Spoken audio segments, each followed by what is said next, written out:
I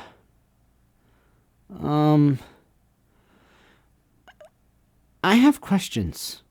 Before we get to those questions and that ending, I want to talk a little bit about the other parts of the episode. I really enjoyed this. The more I think about it, the more I think I enjoyed it. Neil Patrick Harris was terrific as the Toymaker, as I figured he would be. I thought they did a great job with the character overall. The bits in that never-ending hallway were very creepy, with like the marionette stuff and those dolls that Donna encounters. It was all very well done horror type stuff. I love that stuff. I love the dance number. Reminded me a bit of the I can't decide moment from Last of the Time Lords, but it was different. Really did a good job at showing just how powerful the Toymaker was, just like demolishing every threat that unit sent to him. I liked the plot. I liked what he was doing, using our screens using television to make us angry. The commentary was obvious. However, I didn't have a problem with it like I do sometimes when it feels shoehorned in.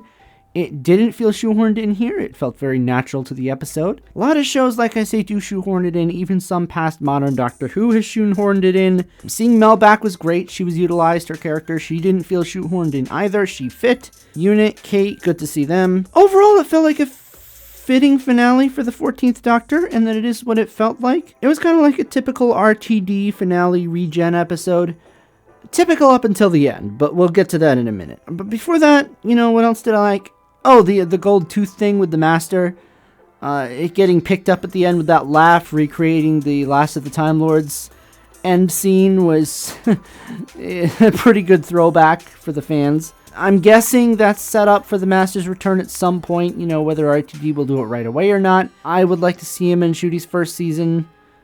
I'd like to see the Master back. I always look forward to seeing who's going to play the Master next and how they're going to play it, just as much as I look forward to seeing who the next Doctor is and how they're going to play it. I'm sorry if this review is a bit scattered. I'm a little flustered, I guess. So, yeah, the Toymaker is defeated. At first, that felt a little anticlimactic, but it made sense. Called back to earlier with the ball.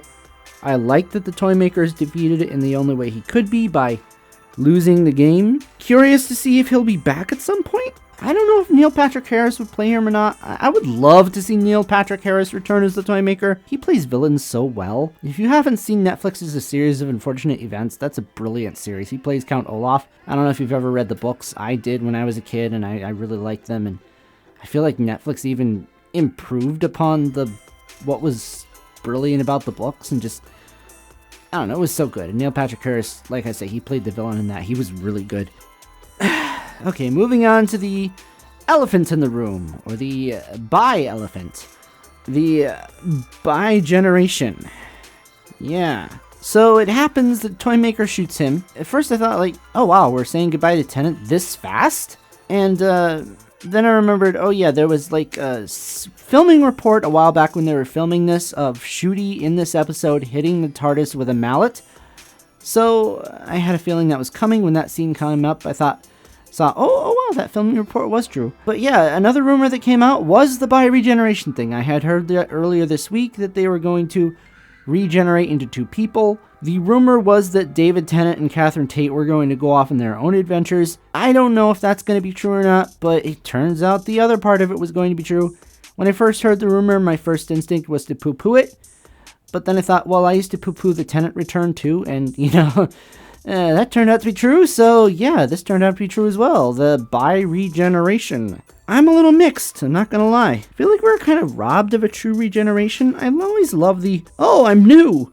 Now I've got to go through trauma bits of a new Doctor. I think it's fun. I know some people hate the, post-regeneration trauma. Yeah, that's what it's called. Post-regeneration trauma.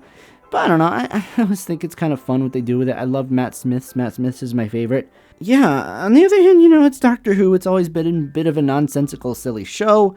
This is a nonsensical, silly concept. I guess because of the Toymaker's influence, that's why it could happen. Yeah, I don't know, it's what RTD wanted to do. It's fine, Tennant going off retiring, it's fine. It kind of feels to me like RTD wanted to use the 60th anniversary to end the Doctor's character arc.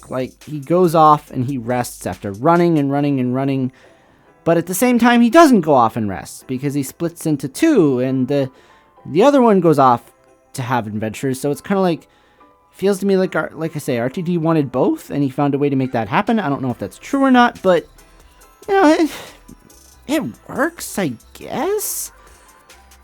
I'm okay with it. Like, it's not canon breaking like the Timeless Child was. I feel like it's more making an addition to canon, more like the Time War was. Like, I don't know, I do have questions though. So like the shooty doctor, because he split, is he technically a clone?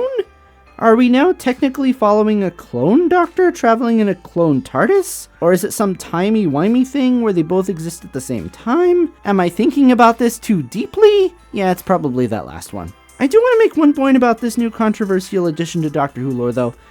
Fans always assert that the show is about change. I'm not sure I entirely agree with that, but yeah, they're partly right. And at one time, regeneration was a controversial idea in itself. And for a show that people purport to be about change, they sure do complain a lot when it does change. And, it stuck to its own rules for, well, a while. Most of its life, and change is okay every once in a while. If this is how they want to do it, fine. Personally, I hope it's a fluke and not something that comes back, but I'm also not going to fuss over it. At the end of the day, it doesn't really matter. We have a new Doctor for Christmas, and I can't wait to meet him properly and meet Ruby Sunday. The description and trailer for the Christmas special looks like a lot of fun. I can't wait for it, and I'm glad the Christmas Day specials are back. And yeah, when that day comes, I'll be here to review it. I mean, I'm not sure I'm going to review it on Christmas Day. Christmas Day is kind of busy, but maybe Boxing Day, maybe Christmas Day. We'll see. But either way, like I say, I'll be here to review it. Let me know in the comments, though, guys, what you thought of this episode. With all the controversial bits in it, like that, okay, just that one big controversial bit. I'm really curious to hear what you guys think. And I also want to know what you think of Ncuti. I thought he did good for his first appearance. And I look forward to seeing more. But yeah, let me know what you guys thought of the episode. Like I say, the more I think about it, the more I think I really like this episode. But yeah, until next time, guys. See ya. Goodbye.